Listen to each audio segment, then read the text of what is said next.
સ્ટ્રેમોનિયમ હનીમેનિયન medicine છે, બહુ સારી મેડિસિન છે.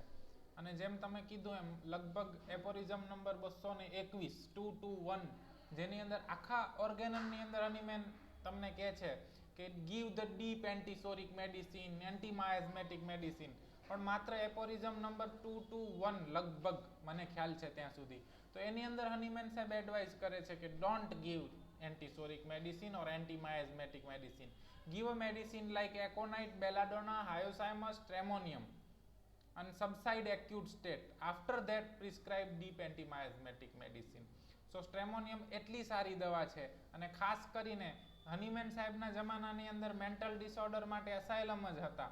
એમના જોડે બહુ સારું બિહેવ કરવામાં નહોતું આવતું અને હનીમેન સાહેબે આ બધી દવાઓ વડે બહુ સારા એવા મેન્ટલ ડિસઓર્ડર ટ્રીટ કર્યા અને એમણે બતાવ્યું કે મેન્ટલ ઇલનેસ છે it is a illness like physical illness, મતલબ પેશન્ટ બીમાર જ છે તો એ બીમાર વ્યક્તિ છે તો એની સારી સારવાર કરવી જોઈએ અને એવી રીતે હનીમેન સાહેબે આ દવાઓનો ઉપયોગ કર્યો હતો. તો તમે ક્યારે સ્ટ્રેમોનિયમ વિચારી શકો, ક્યારે આપણે પ્રેક્ટિસની અંદર સ્ટ્રેમોનિયમ આપી શકીએ?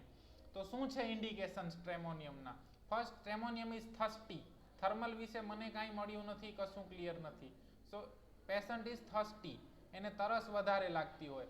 વાયોલન્સ એન્ડ એંગર, એની દરેક કમ્પ્લેનની અંદર તમને વાયોલન્સી જોવા મળે અને એંગર જોવા મળે.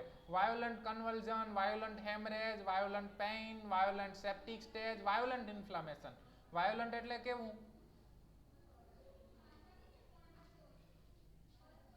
મેં તમને કહી દીધું વાયોલન્ટ. તો વાયોલન્ટ એટલે કેવું? એકદમ ઓચિંતું આવી જાય, એકદમ હેરાન કરી નાખે એવું, એને વાયોલન્ટ કહેવાય. બરોબર. Hyper active children do not look into your eyes. હવે આના પહેલા આપણે કઈ મેડિસિન જોઈતી હાઇપર એક્ટિવ ચિલ્ડ્રન્સ માટે? ટ્યુબરકુલિનમ, પછી ટેરેન્ડ્યુલા અને થર્ડ મેડિસિન ઇઝ સ્ટ્રેમોનિયમ. આની અંદર ખાસ લખ્યું છે do not look into your eyes, એટલે ચાઇલ્ડ તમારી આંખોમાં જોતું જ નથી. તો કઈ પેથોલોજી છે કે જેની અંદર ચાઇલ્ડ એની દુનિયામાં જ હોય, તમારી સામે ના જુએ અને હાઇપર એક્ટિવ હોય? Yes, autism spectrum disorders. So તમે જ્યારે હવે અત્યારે સી એરા કયો છે? It is era of antipsychotic medicine. અત્યારે તમને કોઈ મેન્ટલ કન્ડિશન મેનિયા વાળા કે એવા પેશન્ટો બહુ રેરલી જોવા મળશે. હા બા, હેલો,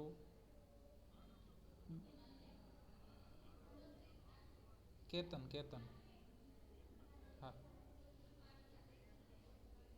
હા, લેક્ચર મેં અહીંયા.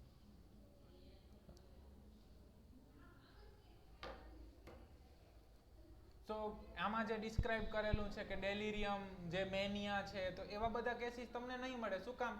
કે અત્યારે તમારી બાજુમાં સાયકોલોજીકલ ઇલનેસ સાથેનું પેશન્ટ બેઠું હોય તો તમને ખબર નહીં પડે કે આ પેશન્ટ સાયકોલોજીકલ ઇલનેસ ધરાવે છે. કેમ? બીકોઝ કન્ટિન્યુઅસ મેડિકેશન, એનું જે એ સિમ્ટમ્સ છે, જે ઇમ્પલ્સ છે, જે મેનિયા છે, એને સપ્રેસ કરવામાં આવે છે. કન્ટિન્યુ ગોળીઓ ખાય છે તો એ behave like a normal human being, પણ એની જે ઇલનેસ છે એ તો ત્યાં ને ત્યાં રહેવાની. એટલે આવું પિક્ચર તમને ક્યારે મળે? કાં તો લેટ સ્ટેજ ઓફ સાયકોટિક ઇલનેસ, કે જ્યારે કોઈ જ દવાઓ કામ નથી કરી રહી અથવા તો પેશન્ટે દવાઓ બંધ કરી નાખી છે સડનલી, તો બાકી આવું ઇલનેસ હવેના જમાનામાં નથી મળતું. તો હવે શું મળશે તમને? Autism spectrum disorders, convulsions, premature babies, કે જેની અંદર સ્ટ્રેમોનિયમ ફ્રીક્વન્ટલી પ્રિસ્ક્રાઇબ થઈ શકે છે. આપણી જે ઓપીડી હતી સ્પેશિયલ ચાઇલ્ડ્સ માટેની, તો ત્યાં સ્ટ્રેમોનિયમ બહુ વધારે પ્રમાણમાં પ્રિસ્ક્રાઇબ થાય. કેમ કે તમને આ બધા સિમ્ટમ મળે કે હાઇપર એક્ટિવ ચિલ્ડ્રન હોય જે આંખમાં નથી જોતા, it is one indication for stramonium. તમને બીજું મળ્યું કે એને અંધારાની બીક લાગે છે, then it is second indication of stramonium, and patient is thirsty, now you can prescribe stramonium. Start your treatment with stramonium. મારી પાસે એક પેશન્ટ હતું, it is a known case of hypothyroidism. પેશન્ટને કન્વલ્ઝન આવતા હતા, there was religiousness in the patient, અને patient was thirsty, extreme religiousness, અને આટલી 70-75 યરની ઉંમરે પણ patient was energetic. So I prescribed stramonium for pains. એને પેઇન વધારે રહેતું હતું. It was known case of CKD with hypertension and hypothyroidism. So stramonium prescribe કર્યા પછી એમનું CKD બી સ્ટેબલ થઈ ગયું અને પેશન્ટ લગભગ 2 વર્ષ સુધી સ્ટ્રેમોનિયમ ઉપર રહ્યું. Prescription was only stramonium 30 અને હમણાં જ એમનું ગયા મહિને દેહાંત થઈ ગયું એ પેશન્ટનું. So you can prescribe. જરૂરી નથી કે અમુક ફિક્સ પેટર્ન છે એ આખી મળવી જોઈએ. કોઈ પણ 3 સિમ્ટમ મળે you can prescribe your medicine. તમને લાગવું જોઈએ, તમને ખબર પડવી જોઈએ કે આ PQRS સિમ્ટમ છે અને એ PQRS સિમ્ટમ મળે છે તો પ્રિસ્ક્રાઇબ થઈ શકે. Kick and bite, can not control temper. પોતાનું ટેમ્પર ઉપર કંટ્રોલ ના રાખી શકે, કોઈને પણ મારી દે, બટકા ભરી લે. Dry mouth and throat, so it is another indication. Stammering is also indication. Bed wetting is also indication. કેટલી ઉંમર સુધી બેડ વેટિંગ નોર્મલ ગણાય? Up to 7 years.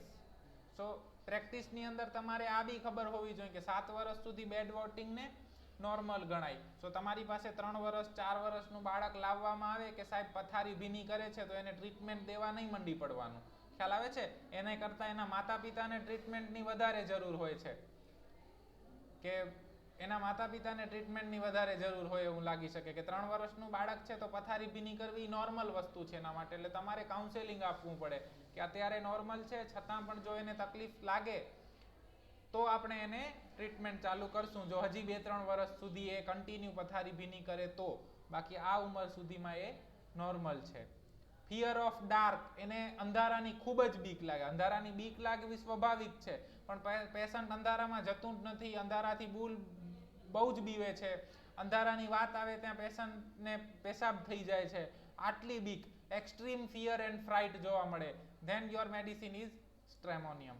Night terror in the children desire light and company, રાતે બહુ જ બાળક ગભરાય, સૂવે નહીં, સૂવા આપે નહીં. સો આપણે પેલું કેસ લીધો તો ઓટિઝમ વાળા બેબીનો, તો એની અંદર એમણે શું કીધું કે 2 વર્ષ સુધી તો ઊંઘ્યો જ નથી. એ પેશન્ટે કીધું કે અમારે એને રાતે છે પણ છે ને આમ બાઇક ઉપર લઈ જવો પડતો તો એ 2 કલાક ઊંઘે, બાકી આખી રાત જગવે અમને. So night terrors in children desire light and company, એને અંધારાની બીક છે એટલે એને લાઇટ ડિઝાયર છે. એટલે તમારી પાસે કોઈ બાળકને લઈ આવવામાં આવે, 8, 9, 10 વર્ષનું બાળક છે, એની કમ્પ્લેન છે કે પથારી ભીની કરે છે, આવીને કે સાહેબ પથારી ભીની કરે છે ને રાતે છે ને લાઇટ બંધ કરવા જ નથી દેતો, જો લાઇટ બંધ કરીએ ને તો તરત ઊંઘી જાય, ઇવન રાતે ઊંઘી ગયો હોય ને પછી લાઇટ બંધ કરીએ ને તો ચીસો પાડીને ઉઠી જાય છે, પણ લાઇટ બંધ કરવા ના દે અને આખી રાત લાઇટ ચાલુ રખાવે, અને એના પપ્પાને લાઇટ બંધ કર્યા વગર ઊંઘ ના આવે. હવે એના બેની વચ્ચે હું પીસાઈ જાઉં છું. So your medicine is Stramonium. Fear of dark, light desire, bed wetting. જરૂરી નથી બીજા બધા સિમ્ટમ મળવા જોઈએ. Stramonium will act if it is similimum.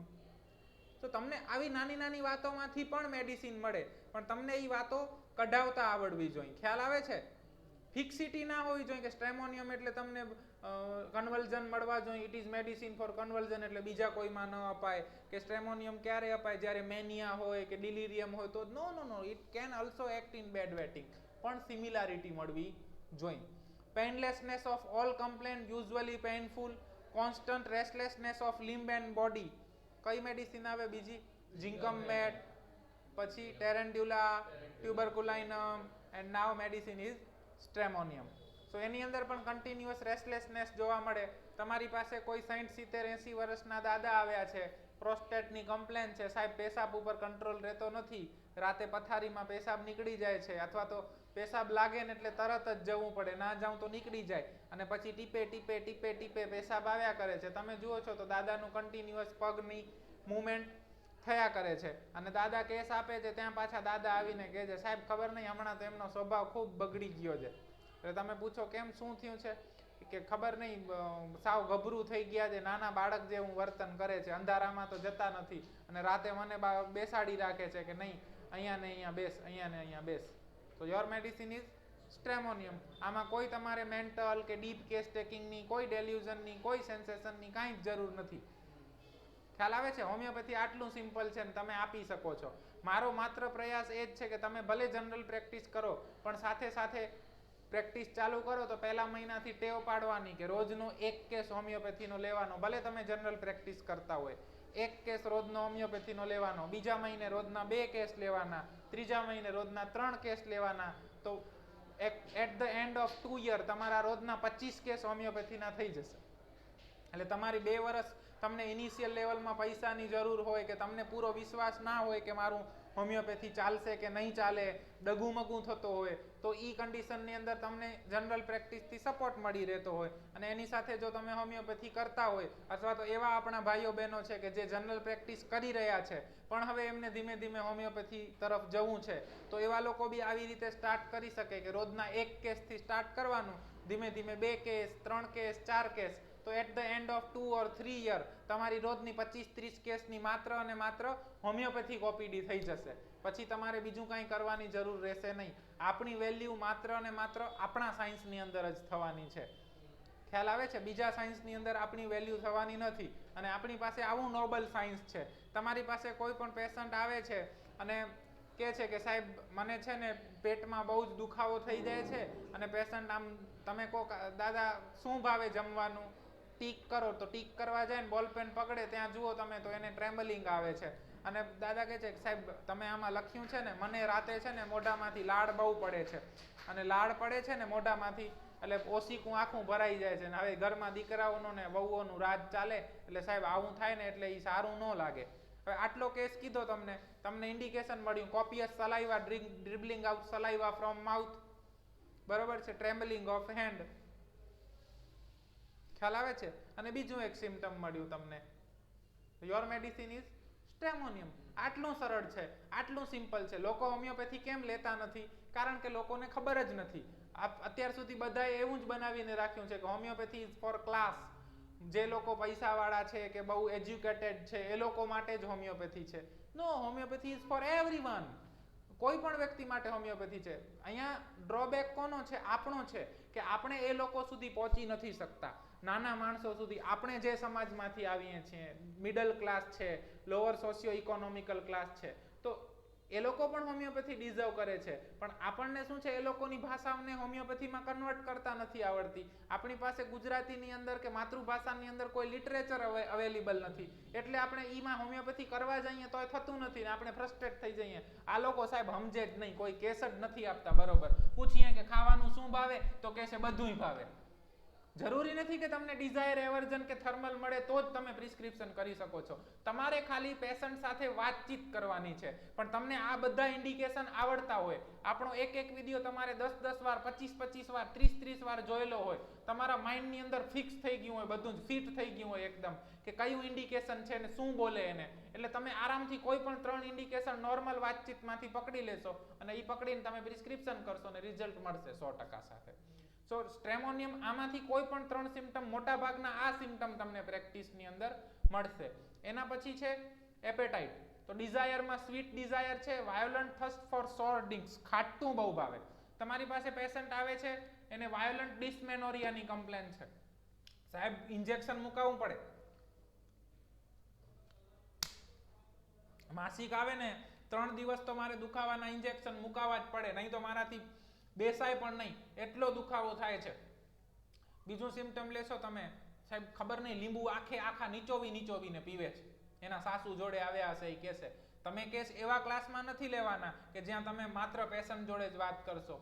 તમે એના સાસુ કહેશે કે સાહેબ દુખાવો તો થાય ને, લીંબુ નીચોવીને પીવે છે, ખાટી આંબલીના તો આખા કાતરાના કાતરા ખાઈ જાય છે. નાઉ ઇટ ઇઝ PQRS ના, ખાટી આંબલીના કાતરા ખાઈ જવા એટલે ઇટ ઇઝ સોર ડિઝાયર, ખાટું છે ને. તો પેશન્ટ તમને એમ થોડી કહેશે આઈ હેવ સોર ડિઝાયર, ઈ એમ કહે છે ખાટી આંબલીના કાતરા ખાઈ જાય છે, પછી તો સાહેબ દુખે ને, સમજતી જ નથી, કેટલું ના પાડું છું. હવે તમને 2 સિમ્પટમ મળ્યા, વાયોલન્ટ ડિસ્મેનોરિયા, સોર ડિઝાયર. અને તમને ત્રીજું સિમ્પટમ એક મળે છે કે પેશન્ટ એમ કહે છે કે સાહેબ મને છે ને આમ રાતે લાઇટ તો ચાલુ રાખવા જોઈએ જ, અંધારામાં મને જરાય ઊંઘ ના આવે, ઇવન રાતે લાઇટ જતી રહે ને લાઇટ બંધ થાય ને તોય હું ઉઠી જાઉં.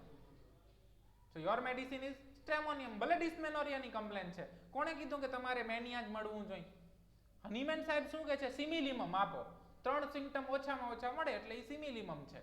સિમિલિમમ છે, ઇટ શુડ રિલીવ, રિઝલ્ટ મળવું જ જોઈએ. ક્રેવિંગ ફોર એસિડ્સ ખાટા હોય એટલે અગેન સોર ડિઝાયર તમારું કન્ફર્મ થાય છે. બેટર ફ્રોમ વિનેગાર ખાટું હોય, અગેન સોર ડિઝાયર કન્ફર્મ થાય છે. એવર્ઝન ટુ ઓલ ફ્લુઇડ્સ, બધા જ ફ્લુઇડ્સથી એવર્ઝન હોય. કેમ? એને ચડકાટવાળા બધાથી એવર્ઝન હોય, અરીસાથી એવર્ઝન હોય, પાણીથી એવર્ઝન હોય, ઓલ ફ્લુઇડ. કારણ કે ફ્લુઇડ બધા ચડકાટ વાળી સપાટી ધરાવતા હોય જ્યાંથી પ્રકાશનું પરાવર્તન થાય. સો એવર્ઝન ફોર ઓઇલ ફ્લુઇડ્સ. તમને પેશન્ટ એમ કે સાહેબ આને છે ને આમ બધું ખાઈ જાય પણ પીવા આપીએ ને તો કંઈ પીતું નથી. So it is aversion to fluids. મળે તો ઠીક છે, ના મળે તો ઠીક છે. Ailment from ill effect of shock, ill effect of fright, ill effect of sun, ill effect of child birth, ill effect of vaccination. ખ્યાલ આવે છે? આમાંથી કંઈ પણ સાહેબ એકવાર બેભાન થઈ ગયો હતો ને એના પછીથી જ આવી તકલીફ થાય છે. સાહેબ જન્મવા ટાઈમે છે ને એને 5 દિવસ પેટીમાં મૂકવો પડ્યો છે, પછીથી જ આવી તકલીફ થાય છે. એનો જન્મવા ટાઈમે છે ને સાહેબ પાણી પી ગયો હતો, એના પછીથી જ આવી તકલીફ થાય છે. સો બર્થ એસ્ફેક્સિયા. ખ્યાલ આવે છે? સાહેબ એકવાર બેભાન થઈ ગયો ને પછી આવી તકલીફ થાય. એલિમેન્ટ ફ્રોમ શોક. સાહેબ ખરાબ સમાચાર મળ્યા. એકવાર છે ને રાતે ડરી ગયો, એના પછીથી આવી તકલીફ થાય છે. એકવાર છે ને રાતે અમે ફલાણી હોરર મૂવી જોતા હતા અને ડરી ગયો, એના પછીથી જ આવી તકલીફ થાય છે. સાહેબ થિયેટરમાં પહેલી મૂવી જોવા ગયા હતા ને એના પછીથી એને તકલીફ ચાલુ થવાની ચાલુ થઈ ગઈ છે. સાહેબ એકવાર તડકામાં નીકળ્યો તો ને ચક્કર આવી ગયા, પછી જ આવી તકલીફ થઈ છે. સાહેબ છેલ્લી વાર આ ટેણિયું આવ્યું ને સાહેબ, મારી નનકી આવી ને એના પછીથી હું બરાબર જ નથી થઈ, એના પછીથી મને આ તકલીફ થાય છે. So ill effect of child birth and vaccination. સાહેબ ફલાણી વેક્સિન અપાવી હતી ને એના પછી આ તકલીફ ચાલુ થઈ છે.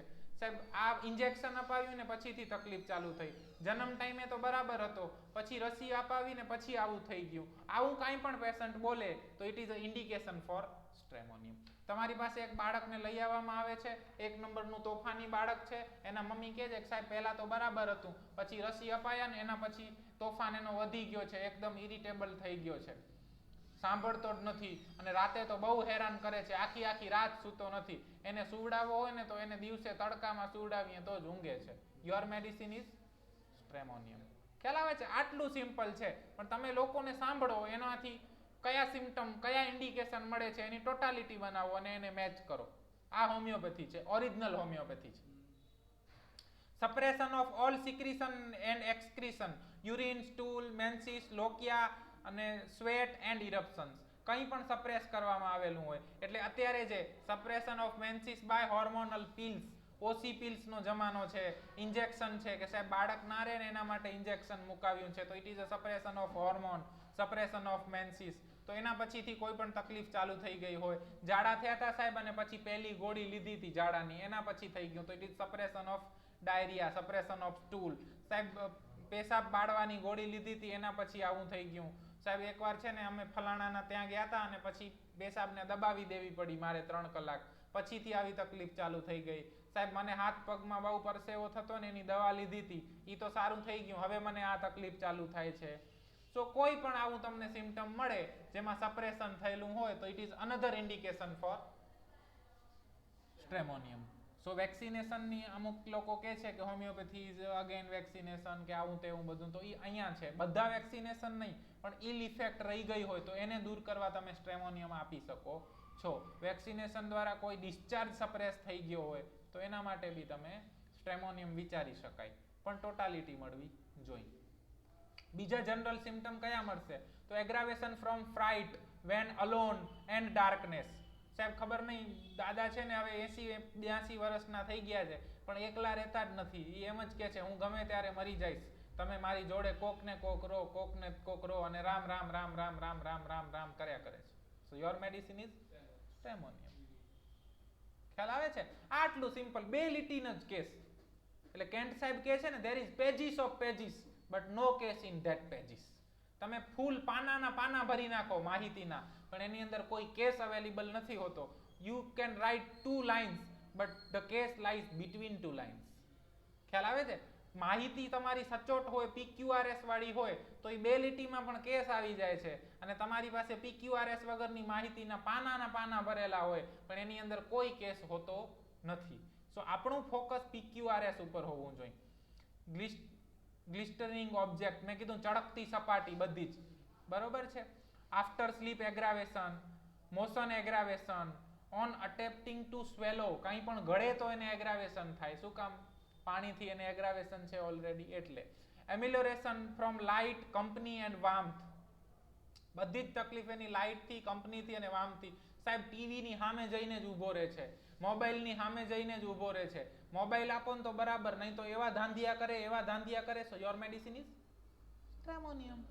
લાઇટ ડિઝાયર, મોબાઈલમાં લાઇટ થાય ને સાહેબ, એને ખવડાવવું હોય ને તો 2 કલાક પાછળ ફરવું પડે તોય ખાતો નથી, પછી એને મોબાઈલ આપીએ અથવા તો ટીવીની સામે ઊભો રહીને ખવડાવીએ ને તો તરત ખાઈ લે.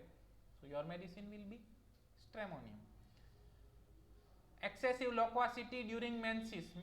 એક્સેસિવ લોક્વાસિટી છે, મેન્સિસમાં જો લોક્વાસિટી વધી જતી હોય તો it is a indication for stramonium. Nymphomania with singing prayers. Excessive sexual desire છે, નિમ્ફોમેનિયા છે, અને પાછું સિંગિંગ પ્રેયર્સ છે, એટલે રામ રામ રામ રામ રામ મેં કીધું ને દાદા કર્યા કરે છે, તો ચેન્ટિંગ છે, પ્રેયર્સ છે, એ બોલ્યા કરે, so it is another indication for stramonium. Grinding teeth during sleep. આવું સિમ્ટમ તો તમને પેશન્ટ આરામથી આપી શકે, તમને પેશન્ટ મેન્ટલ ન આપે, તમને નિમ્ફોમેનિયાનું સિમ્ટમ ના આપે. હવે તમે એવા ગામડાના એરિયામાં પ્રેક્ટિસ કરો છો અને ફિમેલ પેશન્ટ છે તો એ તમને થોડી એમ કહેવાનું છે કે I have excessive sexual desire or I have nymphomania, please give me a stramonium. આવું તો નથી જ કહેવાનું ને. ત્યાં પેશન્ટ પોતાના હસબન્ડનું નામ પણ નથી બોલતા, તો એવા એરિયામાં તમને પેશન્ટ કંઈ સેક્સ્યુઅલ હિસ્ટ્રી આપવાના નથી, તો તમે એવું કહી દેશો ના, એ હિસ્ટ્રી વગર થોડી હોમિયોપેથી થાય, આખો કેસ લેવો પડે.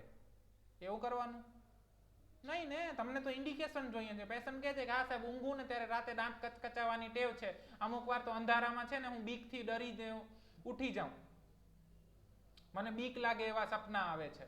તો યોર મેડિસિન ઇઝ સ્ટ્રેમોનિયમ. પતી ગયો કેસ, ત્યાં જ પતી ગયો. ખ્યાલ આવે છે? કેસ ત્યાં જ પતી જાય છે. પણ આપણે હાથે કરીને હોમિયોપેથીને કોમ્પ્લેક્સ કરતા જઈએ, આખો કેસ મળવો જોઈએ. નો નો નો નો નો, ઇન્ડિકેશન મળવા જોઈએ. ખ્યાલ આવે છે? આપણે થોડી ક્લેરિકલ વર્ક કે પાના ભરવા બેઠા છીએ કે 25 પાનાનો કેસ થવો જ જોઈએ તો જ સાચી હોમિયોપેથી કહેવાય, ફલાણા સિમ્ટમ મળવા જ જોઈએ તો જ સાચી હોમિયોપેથી કહેવાય, મેન્ટલ સિમ્ટમ મળવા જ જોઈએ તો જ સાચી હોમિયોપેથી કહેવાય. નો, PQRS મળી ગયા એટલે કેસ પૂરો થઈ ગયો. ભલે 5 લીટીના PQRS હોય, but it should be PQRS. Little boy constantly pull at the genitals. Aggressive sexuality and masturbation. હવે તમને ઘણીવાર આવું સિમ્ટમ મળે, જો તમે સારી એવી પ્રેક્ટિસ જમાવી હોય, તમારા સાથે સારા એવા પેશન્ટનો ગરોબો હોય, પેશન્ટ તમારી જોડે ખુલીને વાત કરતા હોય, તો સ્ટ્રેમોનિયમ is also medicine for ill effect of masturbation or excessive sexual desire. તો સાહેબ ખબર નહીં, હમણાંથી છે ને 6 મહિનાથી ખબર નહીં શું થઈ ગયું છે, બહુ જ માસ્ટરબેશનની ઈચ્છા થાય છે. સવાર બપોર સાંજ 3 વાર માસ્ટરબેશન કરું છું. મેં ગૂગલ ઉપર જોયું કે મેં યુટ્યુબ ઉપર જોયું કે આનાથી અશક્તિ આવી જાય. સો આવા આવે પેશન્ટ તમારી પાસે, તમને ખાસ જોવા મળશે એવા પેશન્ટ. તમે જે સાહેબ પાસે જાઓ છો ને, તો મેં જોયેલા છે આવા બધા પેશન્ટ ત્યાં આવે છે. સો ભલે આપણે ત્યાં સાહેબ એમને અનધર સ્કૂલ ઓફ મેડિસિન આપતા હોય, પોતાની રીતે એમની દવા આપતા હોય, પણ આપણે ત્યાં કઈ મેડિસિન વિચારી તો શકીએ, અને વિચારી શકશું તો જ્યારે આપણી પાસે પેશન્ટ આવશે ત્યારે આપણે એને આપણી મેડિસિન પણ આપી શકશું. સો પેશન્ટ તમારી પાસે કમ્પ્લેન લઈને આવે છે કે સાહેબ હમણાં દિવસમાં હું 3 વાર 4 વાર મારાથી માસ્ટરબેશન થઈ જાય છે, હું રોકી જ નથી શકતો, વાયોલન્ટ માસ્ટરબેશન, એક્સેસિવ સેક્સ્યુઅલ ડિઝાયર, અને પેશન્ટ થર્સ્ટી છે. પેશન્ટ એમ કહે છે સાહેબ મારાથી છે ને અંધારામાં તો એકલું ના જ રહેવાય, કોઈક તો જોઈએ જ. So company emulation and dark, fear of dark, 3 symptom મળ્યા. Your medicine is stramonium. એક નાના બાળકને એના મમ્મી પપ્પા લઈને આવે છે, સાહેબ ખબર નહીં અમારા ફળિયામાં છે ને પેલા નકામા છોકરાઓ રહે છે, એની સંગતે ચડી ગયો છે. તો કોઈ સારી છોકરી જોવે ને એટલે બહુ ખરાબ હરકતો કરે છે, જાહેરમાં કપડાં કાઢી નાખે છે, અને કન્ટિન્યુ પેશાબ પકડીને જ ઊભો હોય છે. કેસ પતી ગયો. Little boy constantly put at the genitals, excessive sexual desire in children. Your medicine will be સ્ટ્રેમોનિયમ. આટલું સરળ. અને આવી તકલીફો માટે તમે કઈ દવા આપશો જનરલ પ્રેક્ટિસમાં? કોઈ દવા છે નથી, બટ આપણી પાસે છે. સો આવા બધા કેસીસમાં તો તમે હોમિયોપેથી આપી જ શકો છો. સો એકવાર આપતા થઈ જાઓ, આરામથી આપી શકાય. Religious affections of children. સાહેબ બહુ સારો ડાયો દીકરો છે, આ પૂજા કરે, રોજ સવારે 5 વાગે ઉઠી ઠંડા પાણીથી નાહી લે, પૂજા કરે, પણ ખબર નહીં હમણાં છે ને આમ થોડુંક એનું મગજ બગડ્યું હોય ને એવું લાગે છે. જાહેરમાં પેશાબ પકડીને ઊભો હોય છે, કપડાં કાઢી નાખે છે. Your medicine will be stramonium. 2 જ લીટીનો કેસ ને, ચીફ કમ્પ્લેન્ટની અંદર કેસ ક્રેક થઈ ગયો. સો કલકત્તાની અંદર જે પ્રેક્ટિસ થાય છે એ આવી પ્રેક્ટિસ છે. ખ્યાલ આવે છે? 1 2 3 પેશન્ટ ખાલી ચીફ કમ્પ્લેન્ટ નરેટ કરે એમાં જ તમને 3-4 ઇન્ડિકેશન મળી જાય, પછી ખાલી કન્ફર્મ કરવાનું રહે આવું છે, વોટ ઇઝ સ્વીટ ડિઝાયર છે, સોર ડિઝાયર છે સ્ટ્રેમોનિયમ આપી દો. સાહેબ બહુ પૂજા પાઠ કરે છે, બહુ એમ તો ભગત ટાઈપનો છોકરો છે, બહુ ડાયો છે, હા જન્મ્યો ને ત્યારે એને ખેંચ આવી ગઈ હતી એકવાર અને રાતે ઊંઘમાં છે ને દાંત કચકચાવવાની ટેવ છે. So your medicine will be Stramonium. Pathology is XYZ.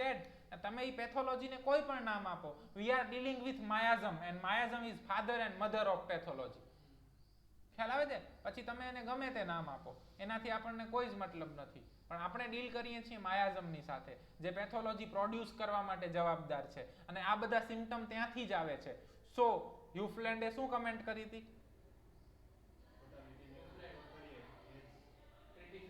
Yes. Yes, homeopathy can remove the symptom, cannot remove the disease. યુફ્લેન ની એવી કમેન્ટ હતી, કેમ કે હોમિયોપેથી છે એ સિમ્પટમ સિમિલારિટી ઉપર જાય છે, ડિસીઝ ના ડાયગ્નોસિસ ના નામ ઉપર નહીં. ખ્યાલ આવે છે? તમે પહેલા એને મેનિયા નામ આપતા હતા, હવે નાના બાળકોમાં થવા માંડ્યું તો તમે એને ADHD નામ આપો છો, એનાથી પહેલા પ્રીમેચ્યોર બાળકોમાં થાય છે તો ઓટિઝમ સ્પેક્ટ્રમ ડિસઓર્ડર નામ આપી શકો છો. નામ તમે કંઈ પણ આપો, જો આ 3 સિમ્પટમ ધરાવે છે તો યોર મેડિસિન વિલ બી સ્ટ્રેમોનિયમ. એ ગમે તે ડિસીઝ હોય. ખ્યાલ આવે છે? તો આમાંથી તમને કોઈ પણ 3 સિમ્પટમ મળે તો તમે સ્ટ્રેમોનિયમ પ્રિસ્ક્રાઇબ કરી શકો. હવે જોઈએ કીનોટ્સ સ્ટ્રેમોનિયમ માટે. The bites and tears thinks with his teeth. સાહેબ એકદમ 1 નંબરનો તોફાની છોકરો, જેને તેને બટકા ભરવા માંડે, જે વસ્તુ જો કપડા ફાડી નાખે, દાંતથી બધું ચીરવા માંડે, બધા રમકડાને બટકા ભરે, ઇવન ઓશિકાને બટકા ભરે છે અને ઓશિકા ચીરી નાખે છે. સાહેબ આને છે ને ગાનપણના દોરા આવે છે, મેનિયા. જ્યારે આવે ને ત્યારે બધું ફાડી નાખે, દાંતથી બટકા ભરવા દોડવા માંડે. So your medicine will be Stramonium, violent mania. ખ્યાલ આવે છે? એપોરિઝમ number 221. Use belladonna, stramonium, hyoscyamus like medicine in the acute stage of the mental disease. Yes, we can. એમાં આની મેં સ્પેસિફિક નામ આપ્યા છે, આ મેડિસિન, અને સ્ટ્રેમોનિયમ ઇઝ વન ઓફ ધેમ. સો તમે એવી પ્રેક્ટિસ કરો, અને ભવિષ્યમાં આપણને ઈચ્છા છે કે આપણે એવી પ્રેક્ટિસ કરશું, પણ એના માટે આપણે ટીમ જનરેટ કરવાની છે. હવે એવા કેસીસ મળવા બહુ અઘરા છે, પણ આપણી ટીમ જનરેટ થયેલી હોય, બધા એક ફિલ્ડ લઈને બેસી જાય, કોઈ ડર્મેટોલોજી ઉપર પ્રેક્ટિસ કરે, કોઈ એનોરેક્ટલ ડિસીઝ ઉપર કરે, કોઈ મેન્ટલ ડિસીઝ ઉપર કરે, અને બધા એકબીજાને પેશન્ટ રિફર કરે. એક ટીમ યુનાઇટ થઈને જ્યારે તમે કામ કરો એક સારા એવા લેવલ ઉપર, સ્ટેટ લેવલ ઉપર, તો તમે એને હોમિયોપેથીને સાયન્ટિફિકલી પ્રૂવ કરી શકો. કારણ કે તમે માસ ઓફ પેશન્ટ જુઓ, એની સાથે તમે ડેટા કલેક્ટ કરો, તમારી પાસે ડેટા હોય કે આટલા પેશન્ટોને આવી તકલીફ હતી અને આટલું સારું થયું છે. So we are not pseudo science. ખ્યાલ આવે છે?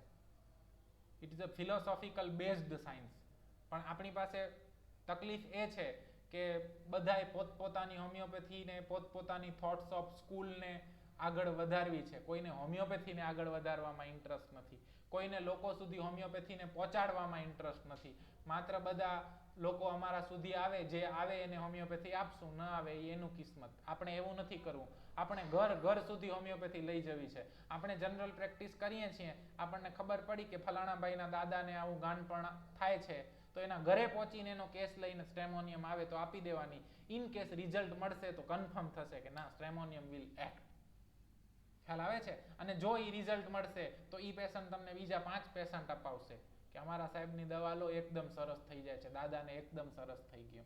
કોઈકને પુરપુરુલ મેનિયા એટલે આફ્ટર ચાઇલ્ડ બર્થ, તો ઇટ ઇઝ ઇન્ડિકેશન ઓફ સ્ટ્રેમોનિયમ. એના પછી મેનિયા થયું, એ બેન છે એ બધું તોડવા માંડે છે, ચીરવા માંડે છે, અને રૂમમાં પૂરી રાખ્યા છે, અને એ તમને એવું કે છે એના ઘરવાળા સાહેબ વડગાર થઈ ગયો છે અને તંત્ર મંત્ર જંત્ર કરવાના છે, જે કરતા બધું સાહેબ કરી લીધું, દોરા ધાગા કરી લીધા, દાણા જોવડાવી લીધા, સાહેબ ફેર નથી પડતો. વસ્તુ કોઈક બહુ જોરાવર આવી ગઈ છે, પડછાયામાં આવી ગઈ છે, ઓછાયામાં આવી ગઈ છે, જે કહેતા હોય તે, પણ આફ્ટર ચાઇલ્ડ બર્થ અને એને આવું મેનિયા થઈ ગયું છે, અને તમે એને કહો સાહેબ એને છે ને ખબર નહીં ઓરડામાં પૂરી રાખી છે, ને જેવી પૂરી ને એવી તો એ બહુ જ આમ બધું તોડ ફોડ કરે છે, અને તમે જો છો, જાઓ છો, દરવાજો ખોલો છો, જેવી એને લાઈટ મળે છે એ એકદમ શાંત થઈ જાય છે. યોર મેડિસિન ઇઝ, કોઈ કેસ લેવાની જરૂર પડી, તમારે કોઈ પૂછવાની જરૂર પડી, ગીવ સ્ટ્રેમોનિયમ, અને સ્ટ્રેમોનિયમ આપ્યા પછી એને સારું થઈ જશે તો તમે એ પેશન્ટ માટે ભગવાન થઈ જશો. પછી તમારી પ્રેક્ટિસ ઓર ગ્રો કરશે. જરૂરી નથી કે દરેક કેસને ડીપમાં લઈ જવો. ડીપમાં લઈ જવાનો મિનિંગ શું કે ઇન્ડિકેશન કાઢવા. તમને જો સામાન્ય વાતચીતમાંથી ઇન્ડિકેશન મળી જાય છે તો શું કામ આપણે એને ખોદવું જોઈએ? નથી મળતા તો ખોદો. ખ્યાલ આવે છે? હવે આવી તમને કન્ડિશન, આવા પેશન્ટ બી મળે, પણ ક્યારે મળે? હવે એ પેશન્ટને ખબર ના હોય કે આવી કન્ડિશનમાં હોમિયોપેથી લેવાય. એ ભાઈ તો પોતાની શરદી ઉધરસની દવા લેવા માટે તમારી જોડે આવ્યા હોય, અને તમે એને કન્વિન્સ કરો, તમે એને કહો કે તમે આટલું બધું તો કરી લીધું, હું દવા આપું, એ આપો ને, એનાથી ફેર પડશે. પૈસા ના લો દવાના, અને લો તો ટોકન ચાર્જ લો. શું કામ આપણે મોંઘી દવાઓ વાપરવી જોઈએ? આપણને જ ખબર છે ને કે દવાઓનો ચાર્જ શું પડે છે. Do some charitable things.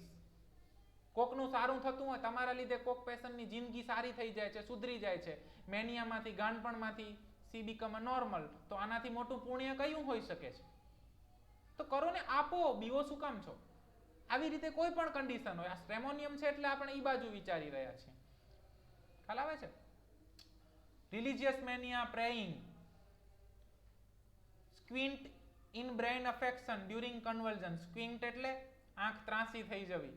ખ્યાલ આવે છે? એ ઓબ્ઝર્વેશનમાં તમને ખબર પડી ગઈ કે આમ ભાઈની આંખ કે આ બેનની આંખ ત્રાંસી છે. બીજા બે સિમ્પટમ મળ્યા. Your medicine will stramonium. આટલું સિમ્પલ છે homeopathy. Pupil dilated, immediately the child is reprimanded. ચાઇલ્ડને તમે ઠપકો આપો, ચાઇલ્ડને તમે કાંઈક કહો, તે ખોટું કર્યું છે, આવું ના કરાય, ગુડ બોય આવું ના કરે, તું બેડ બોય છો, આવું કાંઈ પણ કહો એટલે એના pupil dilated થઈ જાય. So it is observational symptom. તમને મળી શકે. તમે જુઓ છો એક હાઇપર એક્ટિવ ચિલ્ડ્રન આવ્યું છે, એના પપ્પા ફાઇલો લઈને આવ્યા છે, ADHD ડાયગ્નોસિસ થયેલું છે, અને ચાઇલ્ડ બેસતું જ નથી, તમારા સોફા ઉપર કૂદ્યા કરે છે. એટલે એના પપ્પા ખીજાય છે, બેટા નીચે બેસી જા, ગુડ બોય આવું ના કરે. આવું કરાતું હોય તો તમે જોયું ચાઇલ્ડ સામે એટલે તરત પપ્પાની સામે આમ ડોળા કાઢવા માંડ્યો અને pupil dilated થઈ. સો તમે ઓબ્ઝર્વેશન કરી લીધું, pupil dilated when reprimanded. એક હાઇપર એક્ટિવ ચિલ્ડ્રન છે, એ બીજું એક સિમ્પટમ મળ્યું કે સાહેબ એને છે ને ટીવી જોવું બહુ ગમે છે, લાઇટ બહુ ગમે છે. Your medicine will be stramonium. આટલું સિમ્પલ. ઇન્ડિકેશન શોધવાના છે ખાલી. તકલીફ એ છે કે આપણને ઈ જ નથી આવડતું, અને રોજ હું તમને વારંવાર એ જ વસ્તુ શીખવાડી રહ્યો છું. બાકી મટીરિયા મેડિકામાં બધા સિમ્પટમ લખેલા જ છે, તમે બી વાંચી શકો છો, પણ રૂટીનમાંથી સિમ્પટમને કઈ રીતે લાવવા, કઈ રીતે પકડવા, એ આપણે મેન શીખવાનું છે. એન્જિયસ લુક, ફોરહેડ wrinkles. તમે જુઓ છો તમારી પાસે કેસ આવ્યો છે, ફોરહેડ ઉપર આમ wrinkle જોવા મળે છે. It is a prematured. ખ્યાલ આવે છે? પ્રીમેચ્યોર્ડ ઓલ્ડ લુકિંગ. સો કોઈ પણ ચાઇલ્ડ છે, કોઈ પણ મેલ છે, ફિમેલ છે, XYZ, wrinkles ફોરહેડ જોવા મળે છે, અથવા તો પ્રીમેચ્યોર કોઈ પણ કમ્પ્લેન છે, so you can prescribe stramonium. ખ્યાલ આવે છે? Tongue rough, raw, still as if paralysed, vomiting as soon as he raised the head from the pillow. સાહેબ સવારની ઊંઘી ગઈ છું, 10-12 વાર મને છે ને ઉલટીઓ થઈ ગઈ છે, પણ જેવું આમ માથું ઊંચું કરું ને એવી ઉલટી થાય, માથું ઊંચું કરું ને એવી ઉલટી થાય. So it is a violent vomiting. ખ્યાલ આવે છે? યુ કેન પ્રિસ્ક્રાઇબ સ્ટ્રેમોનિયમ આરામથી. Abscess of left hip joint with inflammation of pus and septic state. Direct indication છે લેફ્ટ જોઈન્ટ નું ઇન્ફ્લેમેશન થવું, લેફ્ટ હિપ જોઈન્ટ નું ઇન્ફ્લેમેશન થવું. It is direct indication for stramonium. શું કામ થાય છે, કેમ થાય છે, આઈ ડોન્ટ નો. લખેલું છે, મને હજી સુધી મળ્યું નથી, પણ ઇન કેસ મળે છે તો it is indication for stramonium. Spasm violent the moment the cup of water touches his lips. જેવું સાહેબ પાણી પીવા જાઉં ને, અમે માર્ક કર્યું છે સાહેબ આ છોકરાને 5મી વખત, ઈ જેવો પાણી પીવા જાય ને, આમ ગ્લાસ હાથમાં લઈને મોઢે માંડે ને એને કન્વલ્ઝન આવે, એને ખેંચ આવી જાય. It is indication of stramonium. Convulsion and water desire, shining object desire, aggravation, water aggravation, liquid aggravation, hot burning oily skin, sleep on back. તો સ્લીપમાં પણ તમને બેક ઓન સ્લીપ મળે તો યુ કેન પ્રિસ્ક્રાઇબ સ્ટ્રેમોનિયમ. ખ્યાલ આવે છે? તમને ખબર હોવી જોઈએ. તમે જ્યારે જનરાલિટી ઉપર પ્રિસ્ક્રાઇબ કરો છો, લાઈક ડિઝાયર, એવર્જન, સ્લીપ પોઝિશન અને થર્મલ, તો આના સાથે તમારી પેથોલોજી મેચ થવી જોઈએ. આ જોઈને જ્યારે કંઈ જ સિમ્પટમ નથી મળતા ત્યારે આપણે પ્રિસ્ક્રિપ્શન શેના બેઝ ઉપર કરશું? સ્લીપ પોઝિશન, થર્મલ, મતલબ ચીલી છે કે હોટ છે, ડિઝાયર, એવર્ઝન અને પેથોલોજી. એનું સ્ફિયર ઓફ એક્શન જોઈશું ત્યારે. જો તમારી પાસે એવું પેશન્ટ છે કે જે થર્સ્ટી છે, સ્વીટ ડિઝાયર છે અને એને શું છે, હાઇપર એક્ટિવ છે અને એને જો મેન્ટલ ડિસઓર્ડર કે ADHD કે એવો કોઈ ડિસીઝ છે તો યોર મેડિસિન વિલ સ્ટ્રેમોનિયમ. પણ સેમ એવું જ પેશન્ટ છે અને એને GIT ની તકલીફ છે તો your medicine could be veratrum alb. Same એવું પેશન્ટ છે અને એને રેસ્પિરેટરી ની તકલીફ છે તો your medicine can be tuberculinum. એવું જ પેશન્ટ છે અને એને સ્કિન રિલેટેડ તકલીફ છે, sweet desire, hot patient, skin complain, so your medicine could be a sulphur.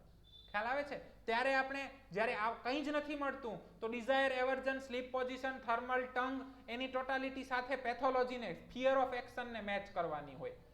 બીજા સિમ્ટમ જો બીજા ઇન્ડિકેશન મળે છે તો ગીવ ઇન્ડિકેટેડ મેડિસિન, પણ નથી મળતા તો આપણે આવી રીતે પ્રિસ્ક્રાઇબ કરશું, પણ વી પ્રિસ્ક્રાઇબ અને રિઝલ્ટ મળશે જ. હવે સ્ટ્રેમોનિયમની અંદર માઇન્ડ અગત્યનું છે.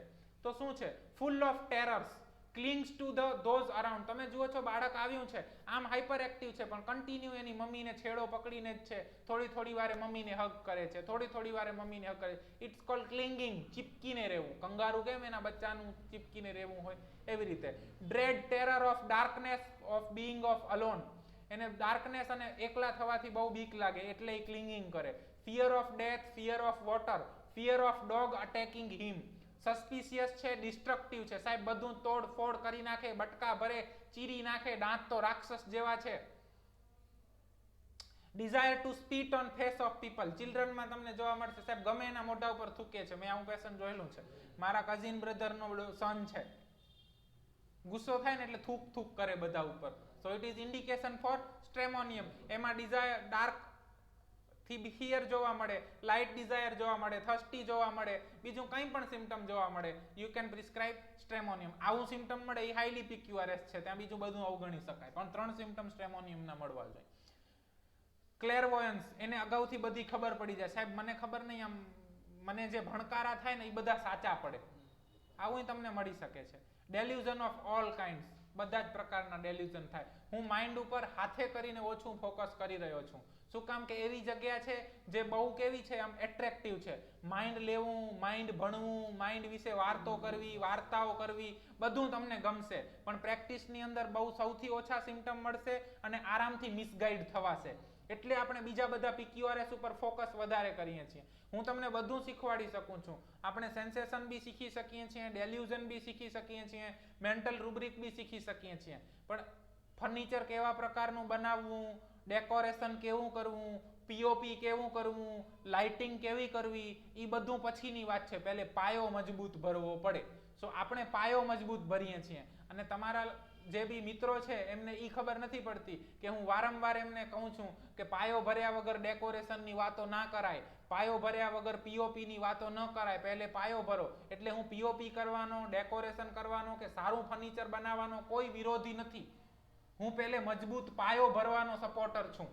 ખ્યાલ આવે છે? તમે મજબૂત પાયો ભરશો પછી તમને મજા આવશે તો તમે 2 માળે ઉપર ખેંચી શકશો, 3 માળે ખેંચી શકશો, પણ પાયા વગરની ઇમારત બહુ ટકતી નથી. એવી રીતે જ્યાં સુધી બેઝિક ના આવડતું હોય, તમને સિમ્ટમ સિમિલારિટીની ખબર ના હોય, તમને પર્ટિક્યુલર, કીનોટ, જનરાલિટી, સ્ટેટ આ કાંઈ જ ના આવડતું હોય, ત્યાં સુધી mind, mental, delusion, sensation, mind rubric, અલગ મોડર્ન મેથડ્સ આ બધામાં જવાથી પ્રેક્ટિસમાં સક્સેસ મળવાની શક્યતાઓ મને ઓછી જણાય છે.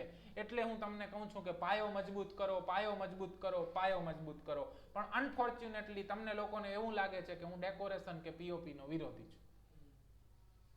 ખ્યાલ આવે છે? હું જે જગ્યા ઉપર બેઠું છું ત્યાંથી પાયો ભરવાનો છે. તમે કરો, તમે આજે પ્રેક્ટિસની અંદર તમને 2 વર્ષ, 3 વર્ષ, 5 વર્ષ થઈ ગયા, તમારી એક સ્ટેબલ પ્રેક્ટિસ જામી ગઈ અને તમને અમુક કેસીસની અંદર રિઝલ્ટ નથી મળી રહ્યું, તો ઈ કેસીસની અંદર શું કરવું એના માટે એડવાન્સ સ્ટડી ઓફ હોમિયોપેથી કરો. તો પહેલે પાયો તો ભરો. તમે લોકો શું કરો છો? પાયાની અમને જરૂર નથી, અમે ડાયરેક્ટ POP કરશું. ઈ ઇમારત કઈ રીતે ઊભી થાય? સો કોઈ ડાઉટ સ્ટ્રેમોનિયમમાં કશું ના સમજાયું હોય એવું? Thank you. તો આ